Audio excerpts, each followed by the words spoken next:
Nós estamos em plena era digital e a internet, as ferramentas de comunicação são grandes aliadas. São situações em que nós podemos muitas vezes nos beneficiar delas. De que forma? Podemos fazer amizades através das redes de relacionamento, podemos fazer transações bancárias, adquirir produtos através de e-commerce, mas com tudo isso a gente precisa tomar um cuidado, principalmente porque ao mesmo tempo em que ela é nossa aliada, ela pode se transformar na nossa inimiga. Não exatamente as redes sociais, não exatamente a internet, mas pessoas que utilizam delas para praticar crimes. Sobre direito digital é o que nós vamos conversar hoje no Análise Direta. E para falar sobre isso, nós convidamos o advogado e especialista no assunto, o Dr. Márcio Cortes. Como vai, Dr. Márcio? Vou bem, e você? Muito bem, muito obrigado por nos atender, principalmente sobre um tema tão importante e que pouco se fala desses detalhes, né? Dessa questão toda de legislação, de leis. Então eu tenho certeza que o programa vai ajudar muito o pessoal que está nos assistindo, o nosso telespectador, a entender e tomar muito cuidado com o uso da internet. Eu estou aqui à disposição, vamos tentar responder suas perguntas na medida do possível. Muito bem, a gente começou falando, doutor, dessa questão do quanto a gente hoje é dependente. Algumas pessoas são realmente dependentes da internet. A gente tem aí os tablets, tem aí os smartphones, onde podemos acessar a internet a todo momento para tudo, não é isso? Para fazer novas amizades, para se comunicar através das redes aí de relacionamentos, para transações bancárias, para compras. Mas por trás disso tudo existe o perigo aí dos crimes digitais e que muitas vezes a gente não consegue se prevenir, não consegue se precaver porque não sabe nem de onde vem. Então eu queria começar perguntando para o senhor o seguinte: como é que está essa questão de legislação em relação ao direito digital hoje? Existe uma legislação específica? Essa questão de leis hoje está atualizada? Como é que o senhor vê isso? Aqui no Brasil ainda nós não temos um número muito grande de leis tratando de diversos assuntos relacionados às questões de internet, né? O que tem em andamento é um projeto denominado Marco Civil Regulatório. Ele vai dar a fundação para aquilo que vão ser outros projetos, outras leis mais específicas para determinados assuntos. Então, guardada a devida proporção, é como se fosse a Constituição Federal da internet no país, né? Então, ele trata de questões básicas e fundamentais relacionadas à internet. Agora, assuntos específicos vão ser tratados em leis específicas para estes casos, mas que ainda, infelizmente, a gente não tem lei para isso. Esse marco regulatório, o projeto de lei já foi apresentado, não é isso? Mas não foi votado ainda por falta de quórum, isso no ano passado, né? Ele é um projeto bem interessante porque, diferentemente das discussões dos outros projetos, ele foi disponibilizado na internet. Então, toda e qualquer pessoa poderia apresentar sugestões para este projeto de lei. Ele ficou em debate durante um bom tempo e depois ele foi submetido a uma comissão específica dentro do Congresso, né? Mas quando chegou no Congresso, infelizmente em razão das agendas, o projeto ele não foi para votação.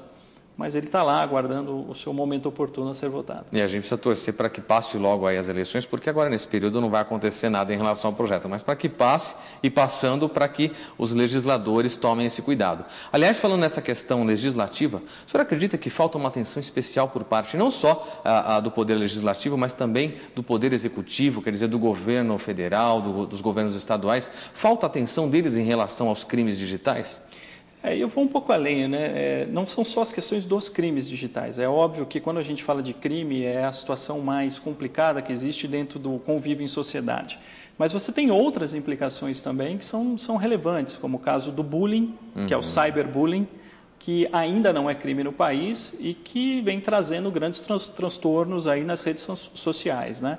Então, a inércia por parte do Estado não é só relacionado a crimes digitais, mas toda e qualquer relação que envolva o convívio virtual, né? O convívio é virtual, mas as consequências são bem reais. Pois é. Aliás, existe uma sensação muito grande de impunidade, talvez por isso, né? Porque a gente não tenha leis específicas. Mas pelo seu acompanhamento, pela sua experiência como advogado, percebe-se que, na verdade, existe uma certa atenção do judiciário, agora falando, em relação a punir aqueles que praticam delitos digitais? Este eu acho que é o principal ponto e o que é mais relevante ser abordado aqui no nosso bate-papo. É lógico que a internet ela traz duas sensações que, na verdade, não passam de sensações, né? Elas não se concretizam, né? Que é a primeira da impunidade por não existir lei regulamentando. E a segunda é a sensação, ou a suposta sensação, de um anonimato, né? A primeira, se alguém entender que, porventura, pode fazer o que bem entende na internet por não haver lei que regulamente, eu diria que este é um grande erro, né? todo e qualquer processo, qualquer demanda, qualquer problema que é levado para o judiciário, ele efetivamente precisa ser resolvido pelo juiz. Então não é por falta de lei, de regulamentação de lei, que ele vai deixar de resolver o problema. O juiz ele não pode falar, olha, este processo eu não vou julgar porque não tem lei. Então, entender que posso fazer qualquer coisa na internet porque não tem lei é um erro, porque o juiz vai aplicar as leis que existem, que são para regulamentar o mundo real, digamos assim. Ele vai utilizar outras fontes do direito que não só a lei. O sistema jurídico brasileiro também aceita a jurisprudência como fonte do direito, usos e costumes, analogia. Então, ele vai pegar um caso parecido no mundo real e tentar aplicar aquela situação do mundo virtual. Então, a ausência da lei traz uma sensação de que não há regulamentação, consequentemente eu posso fazer o que eu bem entendo. Isso não é verdade. E a segunda, do anonimato, também não é verdade, porque você tem vários casos que agora estão aparecendo na mídia de pessoas que fizeram coisas e que foram descobertas justamente porque você tem formas de fazer isso, né? A polícia ela tem condições de identificar as pessoas. Então, cada vez que você vai se conectar à internet, o seu computador recebe um número, que é o IP, que é o Internet Protocol, e ele é facilmente identificado, principalmente a sua localização. Quer dizer que através desse número, do famoso número de IP, que geralmente a gente usa quando vai fazer alguma reclamação ou pedir um suporte, não é isso, de acesso à internet principalmente, esse número de IP é que é utilizado em investigações para tentar descobrir quem e de onde partiu o crime. Ela é uma grande ferramenta para identificar a localização, né? Agora, a polícia ela também detém outras ferramentas, então no conjunto da investigação, você consegue efetivamente levantar o que é necessário para fechar um inquérito policial. Muito bem, já que o senhor tocou nessa questão da polícia, acho que essa é uma pergunta que todos nós usuários de internet, principalmente a gente que fica com a smartphone, aquela coisa que tem o hábito, né? Isso se tornou parte da nossa vida, do nosso dia a dia, mas é algo que a gente se pergunta muito. A polícia está de fato preparada para lidar com esse tipo de situação? Eu diria para você que do ponto de vista técnico eu não tenho dúvida alguma. Né? Existe uma delegacia especializada de crimes virtuais ligados às transações financeiras, ela está no DEIC aqui em São Paulo. Talvez o que precise é um pouco mais de investimento para que este conhecimento técnico não fique só nesta delegacia e que todas as delegacias possam conhecer um pouco mais deste mundo novo que é o mundo virtual. Muito bem. Doutor, existe uma questão muito interessante, porque todo mundo conhece crime digital como aquela velha e conhecida, ou aqueles velhos e conhecidos golpes de roubar senha através de um e-mail que vem, que você não sabe de onde veio, parece às vezes que é do banco, mas não é, parece às vezes que é de algum órgão do governo e não é, e aí ele copia a tua senha. Mas existem outros tipos comuns e que de repente a gente não está tão atento assim em relação a crimes digitais? Tem. Na verdade, os principais, isso do ponto de vista de quantidade, né? Os crimes mais praticados aqui no país são os crimes contra a honra, na verdade. Calúnia, injúria e difamação. As pessoas dizem coisas nas redes sociais e acham que efetivamente não tem consequência nenhuma, né? Então, são crimes que acontecem. Os crimes de transação bancária também são bem comuns, são né? bem comuns. Agora, você também tem outros crimes, como falsidade ideológica, as pessoas se fazem passar por outra pessoa, e isto é crime também. Crimes de vazamento de informação dentro das empresas, que é uma coisa que as pessoas também, por falta de conhecimento, não sabem, mas informações sigilosas e profissionais, elas não podem sair do âmbito corporativo, né? O crime de pedofilia também cresceu bastante em razão da internet, né? Principalmente com as redes sociais, né? A impressão que dá que foi uma porta aberta. A forma de você disseminar esse conteúdo é muito fácil. Né? Então, a facilidade acaba fazendo com que ele seja mais praticado. A gente vai falar um pouquinho sobre cada um deles daqui a pouquinho, mas só para a gente ter uma ideia, por exemplo, criminalmente, uma pessoa que pratica esses tipos de crimes, seja falsidade ideológica, está sujeito a que tipo de punição? Depende do crime que a pessoa venha praticar na internet, né? De um modo geral, sim, os mais comuns? De um modo geral, os mais comuns, assim, eu diria que os mais pesados, o crime de pedofilia realmente é um crime que pode ter uma pena alta, porque você tem vários tipos, né? Mas tecnicamente você consegue até praticar homicídio pela internet. Homicídio? Aquela história de quando, por exemplo, a gente vê algumas torcidas de futebol, ou alguns grupos ideológicos marcando briga e tal, por aí?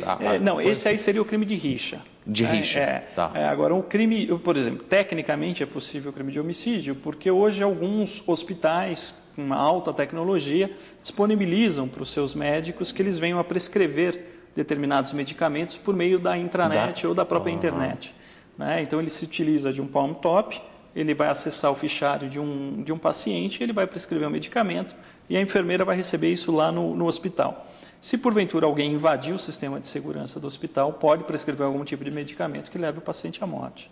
Que coisa. Quer dizer que até isso é possível. Eu não sabia dessa história do médico poder receitar à distância via internet, não. Então, assim, essa parte de segurança da informação ela tem que ser também muito bem pensada e é necessário um certo investimento. Verdade. Muito bem, doutor Márcio. A gente vai para um intervalinho rápido. Você que está acompanhando a gente, não perca, daqui a pouco, no segundo bloco, a gente continua a falar sobre direito digital, as consequências e os cuidados que você precisa ter com a internet. A gente volta já.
Voltamos aqui com Análise Direta, conversando hoje sobre direito digital. E o nosso convidado é especialista nesta área, Dr. Márcio Cortes. E você conheceu agora há pouco, antes da gente ir para o intervalo, alguns dos principais crimes digitais que existem. Isso é muito importante para você ficar de olho. A internet, como eu disse no início do programa, é muito importante, é uma ferramenta, mas pode se tornar inimiga dependendo de quem está do outro lado. E a gente estava falando, doutor, justamente sobre isso, né? Quem está do outro lado, quem tem acesso a essas informações. Essa questão, por exemplo, de vazamento. Vamos começar falando do mundo corporativo e depois a gente vai para o uso geral. No mundo corporativo é muito comum a gente ver, às vezes, demissões de pessoas por conta do mau uso de redes sociais, né? Quer dizer, quais são os cuidados que a gente precisa ter em relação a isso? Principalmente para o vazamento de informações sigilosas. Tem gente que vai até falar mal do chefe, da chefia no Face, ou no Orkut, ou em qualquer outra rede social. Isso é um perigo, né? Sem dúvida nenhuma. Acho que a primeira dica é entender qual é a política de uso de informação da empresa que você trabalha, né? As empresas, elas têm uma determinada política, uma forma de atuação com relação a essas novas ferramentas. Então, tem empresa que, de repente, deixa você acessar o seu e-mail pessoal, tem empresa que deixa você usar o e-mail corporativo para as questões pessoais. Agora, tem empresas que vão restringir esse tipo de uso em razão da política que ela tem relacionada a essas novas tecnologias. Tem empresa que autoriza o uso de celular e tem empresa que não autoriza o uso de celular. Então, acho que a primeira dica é entender como é que funciona este universo que você está vivendo, né? Também é importante que as pessoas tenham um certo conhecimento das consequências jurídicas dos atos que elas têm. A gente tem um conhecimento, até de forma empírica, no dia a dia a gente acaba tendo um contato com situações porque as pessoas elas não sabem das consequências jurídicas daquilo que elas fazem. Então, tem pessoas que acabam passando uma informação, às vezes não de forma dolosa, intencional, mas que é uma informação sigilosa e que pode trazer algum tipo de prejuízo à empresa, né? Tem pessoas que até em razão daquele anonimato e aquela sensação fictícia que a internet passa, acaba dizendo e falando coisas lá, escrevendo coisas na internet que também podem trazer consequências, né? A gente teve um caso de um executivo de uma empresa que num determinado momento falou mal de um time de futebol e na verdade a empresa a qual ele trabalha justamente patrocinava meu Deus, o time que ele estava falando mal, né? Então, em razão disso, ele acabou sendo demitido, né? Esse é só um dos exemplos, dentre tantos, que a gente acaba tendo contato aí na mídia. Agora, dentro da área corporativa, tem também aquela questão do monitoramento de mercado, aquela questão que hoje se fala muito, né, que até estava muito em alta recentemente, era uma nova profissão, inclusive, de realmente se antecipar o que a empresa vai lançar de novo produto e tentar... dizer, com isso também a pessoa precisa tomar cuidado, né, com as informações que as pessoas podem tentar tomar dos usuários de redes sociais para tentar se antecipar àquela empresa. Sem dúvida. O Marco Civil Regulatório, que é justamente o projeto de lei que a gente comentou, ele tenta, em uma dos seus artigos, regulamentar essa questão. Os sites agora, eles não vão manter o seu histórico de conexão. A não ser que você permita isso, né? Porque isso tem muito a ver com essa questão da privacidade. Muito bem. Agora, quando a gente fala de privacidade, aproveitando o seu gancho, a gente entra aí na questão das redes sociais, principalmente, ou então do vazamento de informações pessoais. Principalmente fotos. A gente viu aí uma atriz recentemente que teve um problema seríssimo de fotos dela que foram espalhadas pela internet. E depois que espalhou, não tem mais jeito, né? É possível chegar, como aconteceu no caso dela, demoraram um pouco, conseguiram chegar aos autores, mas é possível chegar ao controle disso, quer dizer, evitar que isso se espalhe mais? Como é que hoje a legislação controla essa questão de fotos, de privacidade? Nós não temos nenhuma lei específica para regulamentar esta questão. Então, nós, de novo, utilizamos o que nós temos no mundo real.